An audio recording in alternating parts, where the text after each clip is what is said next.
peuple de Dieu partout dans le monde où vous avez branché, scotché, connecté, dans cette chaîne, Nabiso aime la grâce. Mais quand on peut faire un rendez-vous dans spot Nabiso à chaque dimanche à partir de 20h30, Bolanda Biso na émission où il y a défis et témoignages. Et Zoyamba plus serviteur de Dieu, homme de Dieu, Oyo, tozwamina libakuna awa na kati Angola, tozoyamba bango na kati ya émission où il y a défis et témoignages. Lelo na premier épisode toza na apporte plutôt na docteur Nemi Luvualo oyo akambaka église ya missionnaire en mission ezwami plus na mabord ezwami vraiment na mabord na balabala ya major. Donc aza un père de famille, aza marié à maman richesse, aza na 3 enfants dont 2 garçons et puis une fille. Aza papa oyo batiaki maboko na révérend Aaron Kulu Mbota na révérend Aaron Kulu Mbota ya église communauté Alpha Omega na kati ya Kinshasa RDC. Donc tozana docteur Nemi Luvualo awa yendo tokomeka kosala premier épisode na biso ya émission défi et témoignage. Pour na koloba mingi te vraiment la petit merci et pas à mon patrocinateur officiel, le cœur de sa femme, le maître boss. Merci Zé Azaria Bapoma pour na force zopesa na kati ya chaîne oyo ya aime la grâce TV Nkolo Apambola azong sa susu ya mingi. Alors tozana docteur Nemi Luvualo pour na kosolola. Merci to continuation. Voilà, comme je le disais, papa, shalom. Shalom, shalom maman. Oui, liboso ya caméra pour na bana nzambe o bakozwa libaku ya kolanda biso lelo bambote na bango. Merci premièrement mbote pa na yo moko, mbote pa équipe motamboli na bango. Nzambe azala kumu pour na grâce et opportunité tozwi ya komeka ko s'exprimer à travers émission na yo. Nzambe vraiment azala kumu. Amen, nzambe azala kumu. Alors to expliquer déjà nyonso na mukuse pour na ba oyo balingaki bayiba le docteur Nemi Luvualo yeyo oyo tomeki kotanga moi un peu biographie na bandeli.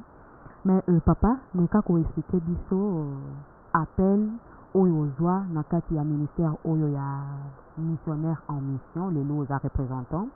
Mais kana nko yebisa biso ozwaki appel yango ndenge nini? Merci ming maman. Je pense que nalingaki avant na répondre na meka ko suggérer quelque chose par rapport à l'émission défi et témoignage. Déjà pour la toute première fois, dans la émission est liée aussi quelque part dans l'histoire on a vulgarisé enseignement basé sur la doctrine. Mais le la bisope va messager, c'est quelque part tous à la moi et loko le bateau bakui kolanda en dehors ya message la biso. Alors ba cause ni balé à mutuya oyo ekoki kofaire participer dans la émission oyo mokwa lelo cause ya liboso eza nde David alobi j'annoncerai tes merveilles dans de grandes assemblées. Lokola naza na makambo nzambe asalaki na kobomba yango te. Je pense que avant kolo abenga biso to mpe avant Christ aya tokozwa libaku ya komeka koannonce bamerveille ya nzambe na bango nyonso bazolanda biso. Deuxième cause ezali parce que ya une génération tolinga te eza pe nsima na biso esengeli bazwa mwa quelques témoignages ya ce qui s'est passé en nous dans les biens ou dans les mal, dans l'abondance ou dans la disette. Alors ekosunga bango bayeba esikani bango baotya lokolo po na lokumu na Yesu Kristo na kati ya mosala kasi bakozi mibale ya motuya oyo ekopasenga na émission oyo yango wana ya mpona korépondre na question ya mama merveille nalingaki nabanda liboso na appel intégral. C'est-à-dire, nakokaki jamais kozwa appel au ministère sans pour autant nazwa otobengaka l'appel au salut. Pour toza na ba diversité d'appels en termes bibliques.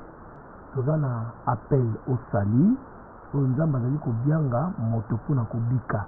C'est-à-dire koyamba Yesu Kristo kola kolo mpe mobikisi.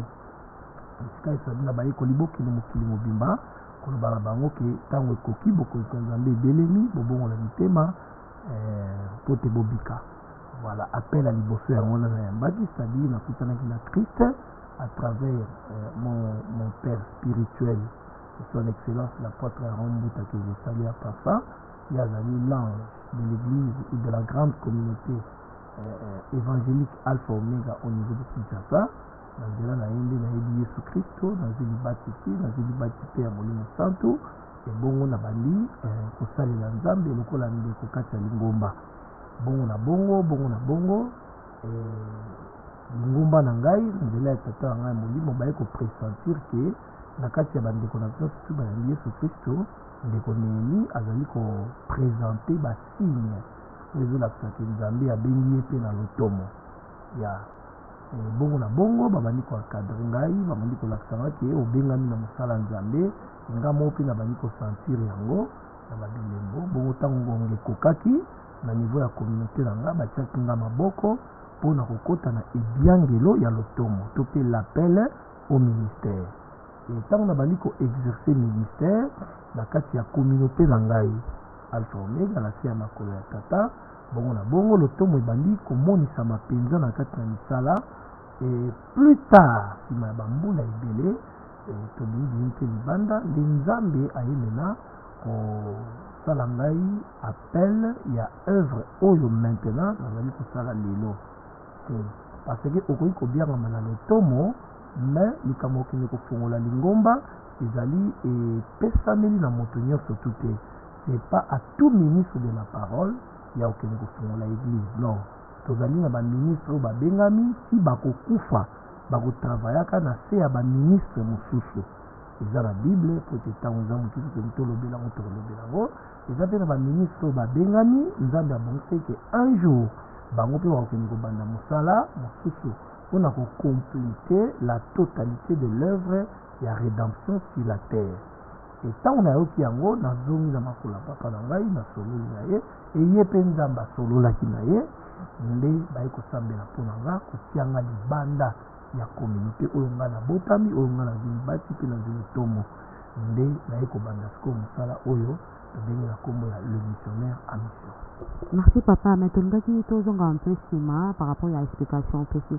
Tolingi to comprendre appel na yo malgré ezalaki na premièrement au sali mais avant ozwa siko appel ministériel ozwaki yango ndenge par quel moyen songe parole de connaissance na évité comment expliquer bon appel na nga na lotomo na tikala jamais kozwa ngo na ndoto na tikala mpe kozwa ngo jamais na prophétie c'est-à-dire ntango nayebi Yesu Kristo lokola kolo mpo mobikisi toyebaki kaka toza bandeko tobongoli mitema mpo tomona bokonzi ya likolo eloko ekotisaki biso na bonzambe yango wana nzoka nde na mabongisi ya nzambe ndenge bible elobi lokola moto ayebaka te ndenge nini mikuwa ya mwana esiformaka na libumu ndenge moko mpe nga moko mpe nayebaki te deke nazokota kasi na Yesu Kristo nga nayebi kaka ke toza bana na nzambe tokoteya sango malamu lokola bible eza kosenga biso aller dans le monde entier et prêcher la bonne nouvelle ya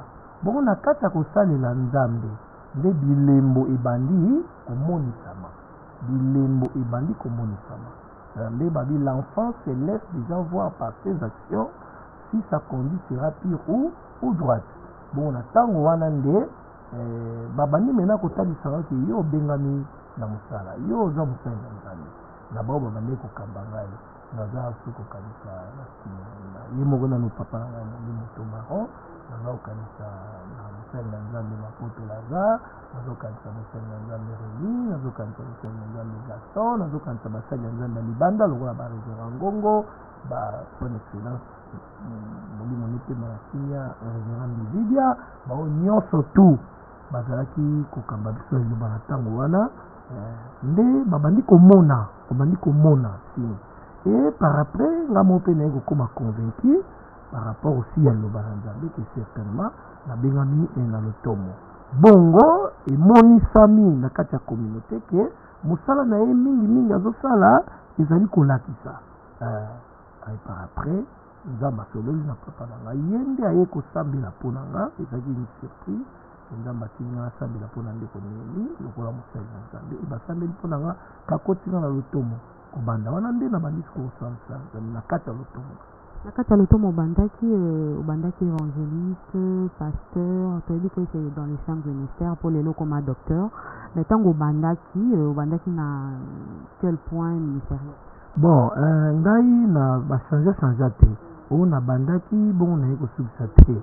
Ngai na bengamaki kaka enseignant, donc nazalaki pe enseignant.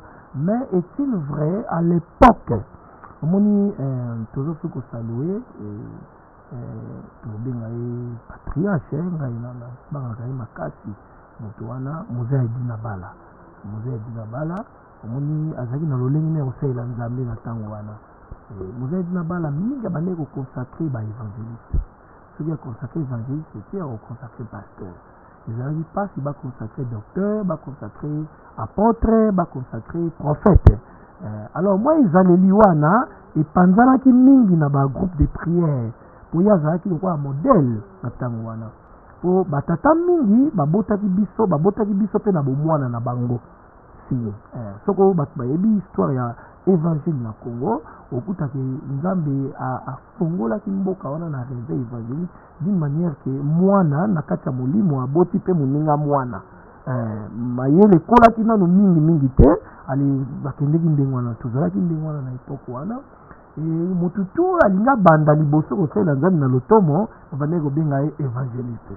Voilà, surtout que l'ité efandaki mingi ezalaki bongola motema yamba Yesu Kristo kola kolo mobiki ici kobenga ke toke évangélisation. Alors tout le monde a été bengaka évangéliste. C'est-à-dire tozwaki pe bakombo wana pona kobanga nanu docteur ozo kobanga et popo toza kobanga donc tobandeki kobanga ngo makasi et ntango wana boyebi ekolaki nanu te.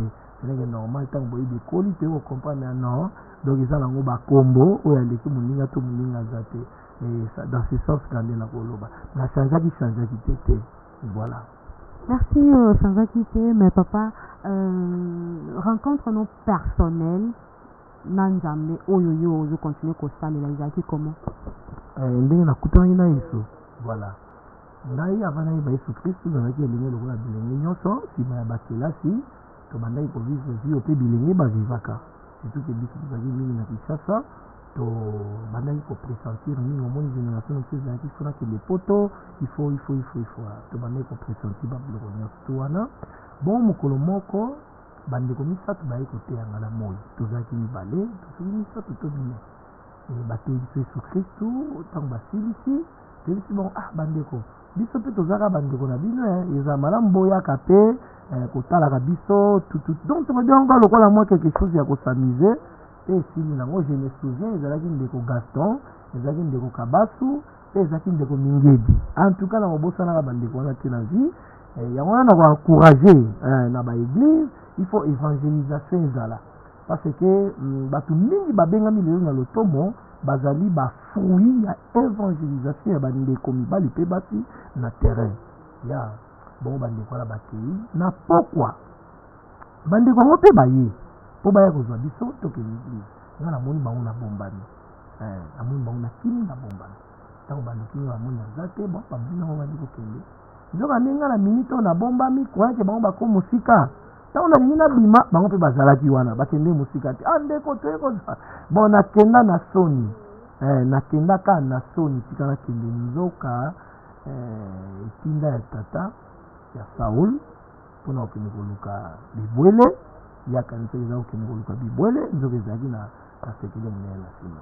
Alors ntango tokomi nayebaka jour wana na kotikala kobosana te mpo jour wana mbotama na ngai na limo ntango tozo kokota na balabala ya bandundu na masina na église Alpha Omega moto azalaki na prêchoir ezalaki le révérend Arombuta abandaki koteya si Gédéon va avec cette force que tu as et délivre mon peuple na livre ya juge et ntango nakoti kuti mateya wana ntango yo azoteya na sentir c'est comme si mutu moko abengaka nga na boyaka alors siko azogangela nga azoyebisa ngai ke yo oyebi te kozala makasi moko oyo telema.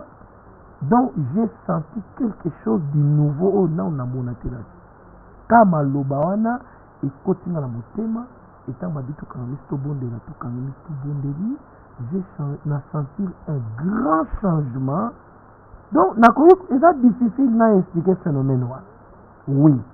Maintenant, quand on quitte ici, dans mon thème, dans la zone d'Aku, on a commis dans le Baniko Banga.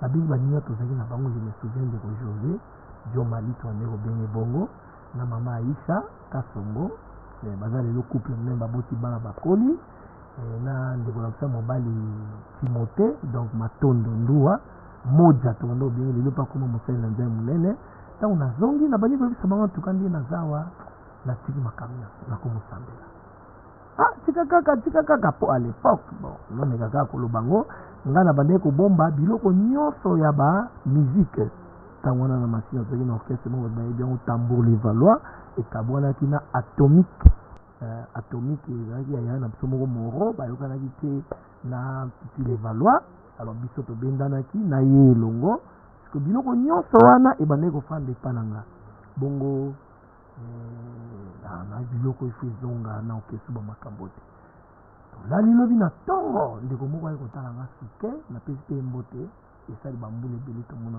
su te bongo ntango aye tobandi kosolola na ye tosilisi se pratique nakota na ndako nakota na ndako na chambre na ngai esika nazwa baptême du Saint-Esprit navai na ndako subitement namoni chambre na nga lumière wana banda na botama na mona lumière wana banda na botama na mona yango te donc c'était ezalaki visite moko divine terrible chambre na nga échangé ezalaki na mpoule te échangé ekomi na lumière ya makasi lumière yango ekoti nga na nzoto natikala koloba monoko ya sika te talaka nga lobi naozwa décision lelo oyo logo na bandi oloba monoko ya sika na bandi kosambela finalement naoyeba su te naza wapi tout autour ya chambre nanga naomona lokola naza na monde moko eza très glorieux na bamire naomona lokola bamandalala ya mbila donc une gloire terrible c'était ça le jour ya baptême du Saint-Esprit tant ka seulement nwana esili na senti nzoto mobimba bilamba epola lokola moto badimisa na mai et j'ai senti un autre cœur ya makambo nyonso mokili esili immédiatement et apandi kolenga mbamo nani koluka bible eza te nazwi bible tant ka nazwi bible nalobi naoke luka bafrère nde nalata lagome te mais c'était pour la toute première fois nalata lagome nazwi lagome natie na makolo nabimi nake koluka bafrère ntango nakute na baso bameminga na permanence et c'est là que j'ai commencé la vie chrétienne voilà conversion nango ezali po conversion ezalaki bongo mais te sentir gloire on a depuis que tu as vécu cette gloire là na parcours malgré tu continues à percer nanu mpe okutana so na gloire à bongo non sikoyo tozovivre yango de jour au jour donc gloire wana c'était le baptême du Saint-Esprit c'est pour la toute première fois le Saint-Esprit asala bomoi na nga habitation na ye donc elingi oloba l'apparition ou le fusion du Saint-Esprit na vie ya moto oyo nzambe abengi yango moni mama nabondelaka mingi natunaka mpena bato kokota l'église eske si bakutani te na molimo santo na bilaka mama merveille moto ayebisa ngai te ke eloko eza mabe nabandi koyoka sikoyo ya mabe na malamu ekotikati na ngai yango moko automatiquement ntango tobandi kovivre sikoyo na kati ya nzela yango nde tobandi sikoyo kobika makambo yango de jour au jour ya de jour au jour mais papa docteur Neri Rufualu ntango ozwaki baconsacré yo komi papa ya missionnaire en mission nzambe apesaki yo champ d'action na yo ke ezalaki awa na kati ya maboko oui nga naza na baprève maman merveille po émission eza mwa na minute nango ke Dieu apesaki nga mabord comme terrain ya évangélisation na appel oyo atindaki nga na sa mosalo nazosala ya le missionnaire en mission nalobi déjà awa ke ntango nabandi comme frère en Christ évolue na niveau ya Kinshasa kuna baconsacré ministère na nabandi koteya liloba nzambe lokola ministre de Dieu na baéglise na bavoyage bamission ainsi de suite plus tard so nakabola baannée rapidement nayebi yesu kristo na badeclin ane 90 donc début ya 91 nde nayembi yesu lokola kolo mpe mobikisi na 94 baconsacré ministère na comme pasteur comme docteur mosala nzambe nabandi kosalela nzambe na ministère si natei na communauté na ngai na futofungoli baparoisse si nabandi kokamba paroisse na communauté na ngai si na bandi koya ba mission na libanda na bimi libanda na comme na Angola boy na boy na kozwa ebiangelo ke nzamba benga libanda ya vision ya tata na ngai na 2010 omoni ane 2010 donc tant nyonso na ngai nazalaka toujours mosali na kati ya communauté na même na bimi libanda naza mosali même ba gloire nyonso tomoni na mosala nzambe naza toujours na communauté na ngai ntango nazwi appel wana nazongi Kinshasa papa tana yoki boy tana yoki boy alisenga c'est vrai ministère communauté ça a 20 ans en 2010 communauté ça a 20 ans donc nzambe bande koyebisa ngai eloko yo oza mwana na obimisa siko na communauté okende bana msanza mabengelo comme mettez-moi à part Paul et Barnabas pour l'œuvre à laquelle je les ai appelés voilà ende na iskoko banda lotomo oyo alors ba preuve nini elakisa ke nzambe mpenza moto apesinga maboko soki oyoki témoignage na nga na maboko to otali mosala nazosala okomprendre ke nzambe apesinga maboko 1 na viva te lokola pasteur na kati ya une église depuis ke naza awa bongo ntango nalingi na banda église ali na memi mwa ndambo ya bato nakifungola non na viva en bonne collaboration na baeglise nyonso ntango nalingi na banda na motu moko motu mibale motu misato motu mine motu mitano olandi na banda na bakampagne na banda na bapato yekola prière na ndako tobandi enseignement boye na boye tozwa esika oyo ezalaka lopango ya bato tobandi moke donc nzambe aréunir bapreuve nyonso balakisaki mabele oyo na pesi si donc à partir ya bilembo na mosala nde tondimaki nzambe apesisa mabele. Mais papa, docteur Nemi, nalingi osunga ndeko moko, un frère, une sœur. Déjà Azwa pe amso appel.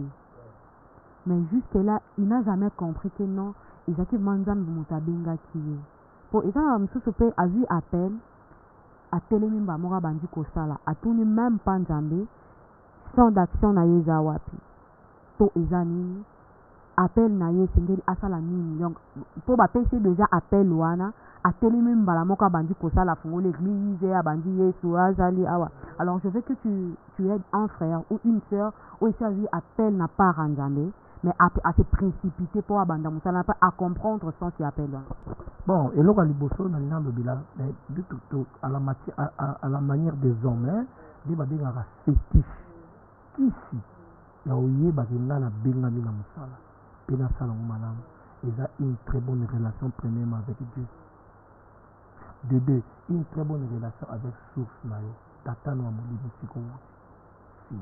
Biloko wana mibale osalisa yo. Ya misato particulièrement, il faut à la réunir na babalistrade oyo. 1. Tu dois avoir la patience. Il faut monter ma moulaya à kozela tango na yo. Na ministère ba précipité. Na ministère ba sa la compétition. Te ya bandi nga pe fona banda. Non.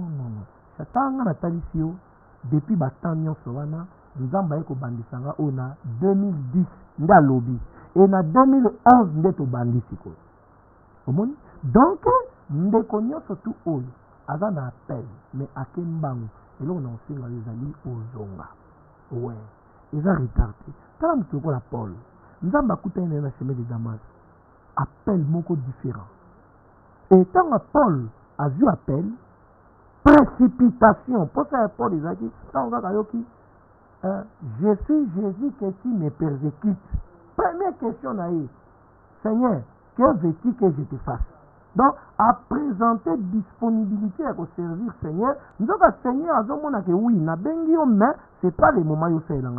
Il faut 1 au long na mabele 2 au kota na Damas au kota na Ananias asambela pona yo baika yekoya olongwa na Damas oke na Jérusalem ovanda suna bantoma olongwa na Jérusalem oke na Antioche ekuna nde iska na koloba bachanga apa yo pona musala bengela yo. Donc tant wana nyonso il faut respecter na lingane biso bandeko nyonso ko ba senti baza plein baza na patience baza na comparaison te baza na concurrence te baza la patience. Soki nzamba bengaki au travail kaka une année alongoli na mokili to ye soye tout dépend de lui parce que ye mutaza chef ya ouvrage to ça.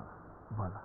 Merci beaucoup, vraiment, tout à qui quand même déjà na ben wana ya koyeba penza papa neni pour défi et témoignage za plus pour na kotalisa na mokili mombaki ba homme de Dieu baza pe na ba réalité na bango baza na ba histoire na bango oyo ba vivre na ngambo na bango bazo continuer ko vivre avec leur Dieu oyo bazo servir.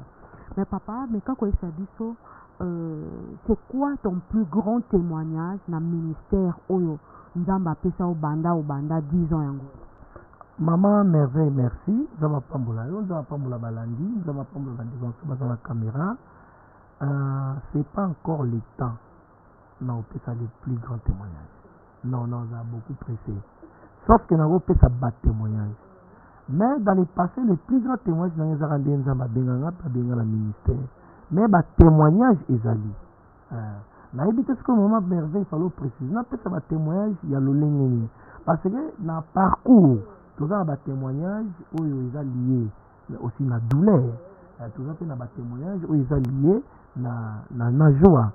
Alors tant au sengai na pesa ba témoignage, au lingi na pesa ba témoignage ya mopandini. Ndamba koto tobe.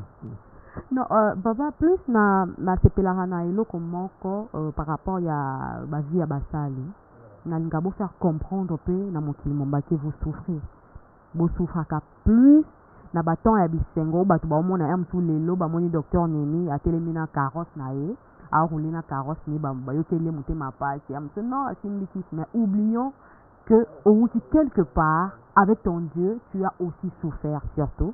Alors là on s'est la témoignage wana ezala plus na ba pasi oyo moni pour lelo ba bengo docteur Nemi le voile. Maman merveille. Merci mingi. Nzamba pambola bino. So nous avons appelé ça un témoignage à parcours na biso en termes de douleur. Et je pense que c'est très choquant. Très choquant. Témoignage de Liboso na appelé ça. Dans un livre. Dans ce Nzambe. Tout le monde a beaucoup de Nzambe. Et pas bateau. Mais jour papa n'a kufaka. Et papa n'a belaka. Tomeni l'hôpital, tout ça la nyonso avec la foi que j'avais, mais dit que papa n'a pas robika, mais Dieu me dira en face, papa n'a pas kufa. Le plus grand douleur. Dieu que tu sais, nzambe oyo omoni ye, osambeli pona oyo abiksi ye, osambeli pona oyo ayoki, mais comme na tour na yo, nzambe alobi na yo, papa na yo akokufa. Na ndoto te, na intermédiaire à basinité, mais Dieu te dira ça en face. Omoni, et ça va douleur à ma case. Zamba alo babongo non pas pour notre tika, mais alo babongo pour afformer. On est à douleur à ma case. C'est-à-dire que tika li ba orphelin, papa te, maman te, pour maman ça mikou felaki, et na ba âge wana aussi à mike, na tika na ba leki, il faut battre en classe, yo moko pe, et ça c'est choquant.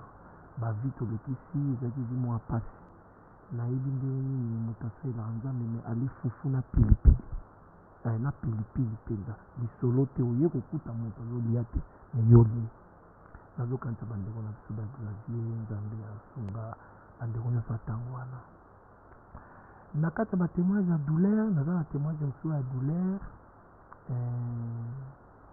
ote ya kitoko bato baoyebisa yo c'est-à-dire so komi na baninga basali il faut mutu moko te ababi te il faut botika nenya te kisangi so siso te molimo na nzambe atie kimia mona motema mais douleur makasi ezaki na teya na bilamba opasuka naosala séminaire na matadi na église ya révérend de saint Paul Mandanga selile na ye moto azokamba yango ezalaki lelo oyo bishop elupa vango soki na matadi va oyebisa yo donc nazoteya un chrétien face à la crise actuelle pantalon nazali nayoka moko ekomi sadi te lobi fo na ya koteya na bandi kopansa bapansi pension mpo ekauka bien na poko naki teya faire ezalaka te nde naza kobenda beno je pense bandeko baleka na bacrise bakoyeba nakóma na genu nabenda pantalon boye kia pantalon epasuka et oza na pantalon mosusu kolata te voilà natia pantalon na se na telema na esadi ya bien. Même si okomisika na niveau, je servirai l'Éternel. Pantalon ekauka nazwa na lata yango na ye liboso ya bato eza na mbwadi na nzanza bato baza na matadi baoyeba place wana. Donc so oleki le crépin opusani moto aokamba elupa vango elupa ya matadi. Aza déjà un grand homme, il n'est pas une personnalité respectée na niveau ya RSC ya matadi. Si moni donc tant on a na bandi côté un chrétien face à la crise actuelle nenga pantalon toboka et pasuka. Donc ça non ça là ba mouvement alléluia. Donc genou ezo obima et pesi phare ezo na ta pantalon bini et pesi phare ezo na ta pantalon. J'ai vécu ça. Veste mo na banda ko lata na tango a pasi ba benga ngolé mais en réalité ça lente ça broussaki. C'est-à-dire et si là a nyonso ce que lati veste yo ozokende me oyo nyonso to ozosala lokola azozonga nsima. Epuis toyebaki te veste eske ezalaka mpe na banimero toyebaki yango te. Donc so nalati yango sentir ke soki omoni ngai mosapi soki omoni ndenge nasimbi nde bible nde omoni misapi esimbi bible mais so nakitisi boye veste nyonso ameli misapi. Epuis nazalaki na chaussure te nazoyeba à l'époque nazalaki na keti mo ndeko moko akabelanga komo na ye kune amena zama pambola ye et puis nazali na tricot mo ndeko Martin Chilanda zama pambola kabela ye la bonne mémoire non nakobosana bato wana te wana ya bamoma nakobosana te na vie mama. Même si nzambe abiyaka toke na paradis olia ndambu bongo ya kozonga no nakotikalaka kobosana bamoma te bandeko wana mpe nakobosanaka bango te. Ndeko Chilanda lokola yo tellement bamona basouffrance na biso avi tricot abi ndeko nini namoni bilambo zo eza bien te zwa tricot oyo tricot kaka moko so na sukulu na popola so tricot mokomosi na sukulu na popola bokingo efungwama. Alors tellement alinga yango mingi nazwi sikoyo singa na toboli na koti singa na col mao nango nakomi kobenda yango lokola tolataka adidas ya pantalon ya coupe omoni. Donc moi keti wana ndeko akabela nga eliami mpe donc bahistoire wana eza deuxième témoignage nakopesa na te ya bongo nasala mosala nzambe po. Troisième témoignage nakopesa choquant eza mokolo baboyaka koyambanga na famille ya mama ya mwasi na bala. Pourquoi? Parce que baboyaka koyambanga te po je pense quelque part bakozala na raison po basorta baparence ya ndenge wana soki obimi nango na famille ya bato en tout cas oza na ba 75% neti badute na yo. Tala jour nga nazoka esala prédote ya mwasi na makolo nanga naza na mini spring court omoni na jean na chemise moko ya pembe nga na mema bible na ngasa ntango bakomona bible bayebaka oyo moto na nzambe monene bakorespecte bavandisa biso à peu près 45 minutes bazoloba mwa basi ya kolia nini. Donc wana eza ba troisième témoignage. Batémoignage mosusu eza ebele batémoignage choquant eza ebele tozanga batransport mais moko susu nakopesa eza ntango tokóma Matadi avec le révérend Charles Dimopata abi tokóma na Angola ya kolanda ngai tosolisi fupeto ya Angola na te une église moko pasteur elupa en tout cas nzambe apamboli mingi kona endinga mingi mosenga nzambe wana mwana moko abi papa akomitungisa te wa mosali ope kitoko toyoki liloba nzambe nga mona okipe voyage na oyo Angola yaka jour tel oya kozwa mbongo po voyage mama na oki esengo na moni nzambe akiti. Qu'est-ce qui s'est passé? Tobongami jour apenga ngai nakezwa mbongo avec tout espoir na mbongo kokoma na koma za na cité Kinkanda na kuta azobima na bébé akile kilo moninga papa oye papa na tiki nyonso na ndako keneka kuna mama leka oservir yo joa tembo ya nzambe olalaka te osalelaka basali na yo na kota mama leka yo docteur nini papa enveloppe batikeli yo yango enveloppe ka lokola boye mama azwa enveloppe soka baenveloppe epese te abi bon peut-être eza na biloko ya kilo biloko mosusu eza valeureux mais epesa te lokola ba100 $. Nazwa enveloppe na motema ebifongola bazawa na ndima na mwa coin nafongola enveloppe boye papier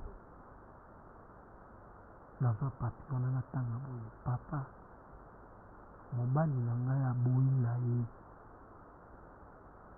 mama nayoka mai miso etambola ngai. Est-ce que comprendre douleur leson wana moto esalaki nga lelo na ministère naza so derrière bandimi te na miyoka mawa natuna nzambe likolo kaka po toza basali na yo kaka po toza basali na yo mai ya miso ebimanga nzambe ayoka nalona moma merveille nayoka motema pasi mais po ani te ka yebisengaki papa ate eloko wana ezwi contre temps do batikeli ngango mpe na enveloppe sikoyo ya ngai moko na lettre nabima malembe makolo elemba nalongwaki nkanda ti nzanza bandeko bayebi makolo moi na bible na ngai. Donc voilà mwa batémoignage toza yango oyo ya douleur eza ebele so tobandi yango awa minute eza moke vraiment minute eza moke quoi minute na biso oyo ezalaki ma prévu donc et s'écoulé déjà mais papa pour vraiment eza question suka to sukisa na mokolo ya lelo ya premier épisode ya défi et témoignage. Alors yebisa biso c'est quoi le grand défi oyo oza nango na kati ya ministère ya mission en missionnaire en mission? Grand défi naza nango na kati ya missionnaire en mission eza baobjectif oyo nzambe apesi nga. Premièrement koaccomplir vision na ye vision wana il faut toaccomplir yango quinquennalement ya liboso tobongisaki premier quinquennal to atteindre 3 objectifs. Premier objectif ezalaki 1 église de missionnaire en mission dans 5 ans et koki jamais kozanga bato bakodéfendre vision correctement doctrine correctement pe baprincipe et barègle communautaire. Wana ezali premier objectif, c'est-à-dire na former bato oyo ata naza te bakotikala wana 1 de 2 l'émission ici dans 5 ans ekoki kozala susu locataire te dans 5 ans soki kozala bapropriétaire à place. Troisième objectif ezalaki de missionnaire en mission dans 5 ans soki tokozala moke tokozala se à 150 membres assises te ouais. Et dans les 3 objectifs dans 5 ans tokokisaki yango. Deuxième quinquennal autosas qu'au 10 ans l'année prochaine, objectif à liboso ezalaki les missionnaires en mission assis à temps plein. Bien construit, bien posé, toutes les structures, les encadrés, département, biloko, tout est en fonction. Et deuxième objectif c'est que tu atteindre déjà ministère. Et le bano bazi ba formation tout total banen bazan l'automo va passer déjà dans l'exercice ministériel. Là déjà ma paroisse la mission surtout vers en fonction, ba gestion nyo faisant en place. Et tu as déjà une communauté oyo eza na ba vutu mususu.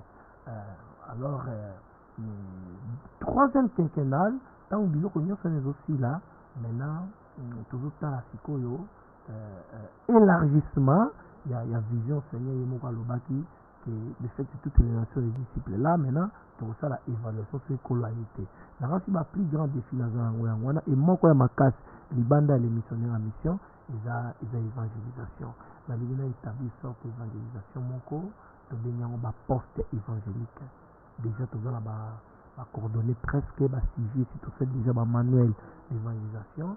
Donc ça au monde bata ba kiosque ya gazoza biso so ba la chonette et bani pardon ba o bateka ba hamburger l'autre si alors naza pena ba projet wana mali déjà ba dévancer le bango to na ba projet wana déjà ba poste biso bengango ba poste évangélique ya ba défi za moi mingi mais muke yango. Merci beaucoup mais quand même boyi baté oui ezali les kamisi ya papa na bité na kati ya évangile na mutaza na vision na ye. Merci beaucoup Nabine Obolandi biso papa na tikeli au moins quelques shalom pour que na clore émission na ngai. Oui maman tolingi pe ko bosa na te ko loba moi ata lelo te na émission mosusu to loba pe biloko nini pe oyo en dehors ya ba témoignage to pesi oyo ezosala biso pe pasi oyo tokutana nango en dehors ya ba école du Seigneur ou na ba sens wana mais ba école du Seigneur na sens mosusu exemple omona ba trahison biloko wana ba trahison ba manque à loyauté moi biloko ebele oyo pe ya des fois biso pe tant que ba serviteur de Dieu toza pe aussi ko commettre na part ya Nzambe donc biloko wana pe koko za moins important mais même à la prochaine la deuxième émission ya olobelango alors pona ko pesa mo bambote mbote na yo mona maman merveille za mapambola yo émission na malamu te kitoko makasi esingi biso mpona kopesa mwa quelques témoignages mpona kosunga bandeko mpe ya nzambe voilà napesi mpe bashalom mingi na bandeko bango nyonso tu za mapambola mio mpona humilité surtout na disponibilité nsoi na nzambe bashalom na bana nyonso ya l'émissionnaire ya mission bashalom na libota na nga mama richesse bel shadai alpha mairie bana nyonso tu e bashalom na basali ya nzambe nyonso na niveau ya Angola Luanda Afrique RDC e bashalom na papa molimo pasteur Aaron Okulumbuta bashalom na basi nyonso. Amen. Merci beaucoup, vraiment. Merci papa pour la disponibilité. Alors, on a coupé ça. Un grand merci. Et pas à mon patrocinateur officiel. Donc, ceux qui vraiment m'a chaîne, babi aime la grâce TV.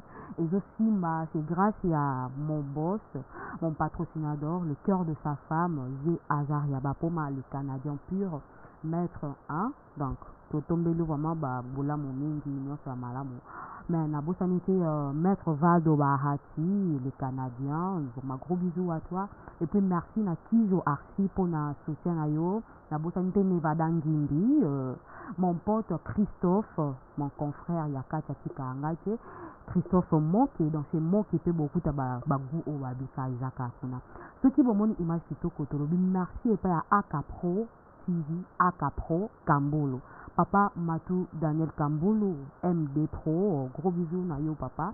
Vraiment, Boussaïd Sobolamo. Mon bébé à moi, mon espérance à Makambo, moi na Oyo Kalate Mozozoa na kati ya monde à portugais. Kaka na aime la grâce TV, donc beau s'abonner massivement. Et ça, biso bolamo mingi. Shalom, on a bananzambe nyonso balandi biso de partout. Ceux qui osent na posa, ya koleka na émission, oyo ya défi et témoignage. Numéro, ils en a bande de l'écran, on a vos avisos. Nakati ya numéro wana eza na WhatsApp okui na Facebook na biso bokotape kombo ya merveille mise la gracieuse bokokuta biso kuna soki boza na posa ya koleka na émission oyo. Merci bisika nyonso bozwi biso vraiment mpona lelo toyebisi bino au revoir nayebi au prochain numéro tokozala susu na un grand homme de Dieu mosusu lokola kaka docteur Neni Lovoalo. Amen. Merci, au revoir.